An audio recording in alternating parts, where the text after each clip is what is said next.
ما تخلعونيش، لا ما تقولوليش راح يجوز عليكم هذا الفيديو ما راحش تجربوا الوصفه تاع الارز البخاري تاع السعوديين. شنو هذا الجمال؟ في وقفه ديروه، غير تبعوا غير تبعوني. الطنجره نديرو فيها زيت ونديرو الزروديه اللي نكونوا قطعناها بهذه الطريقه، ونزيدو الزبيب اللي نكونوا نفخناه. شوفوا النص راح نديروه في الرز ونص راح نزينو به، على بها درنا كميه. وعلى بالكم انا ما نحبش الزبيب بصح كليتو في هذه الوصفه. كي يتقلاو نحوهم، نزيدو شويه زيت، نديرو الدجاج نقلوه مليح. كي يتقلا نديرو البصل الرند والهيل وزوج فلفل حار، هذاك الحمر اذا تحبوه حار، هو يديروه حار شويه، ونقلوهم مليح. كي يتقلاو نديرو الزوج سينات تاع الثوم، نزيدو نخلطو يتقلاو شويه. شحال قلت لي يتقلاو؟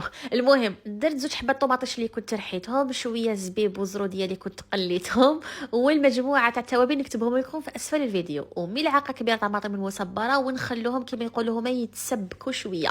ونديروا الماء سخون، نغطوا ونخلوا الدجاج يطيب. عندي الرز بسمتي شللته مليح وخليته ساعه في الماء. كي يطيب الدجاج نحوه، تحبوا تحمروه، ونديروا الرز وتكون البرقه فوق الرز بشويه. نغطوه ونخلوه يطيب على نار قليله. كي يطيب زدت له جمره باش يتشرب لي ريحه الجمر. من جهه كنت دايره دجاجه تتحمر في الاير فراير.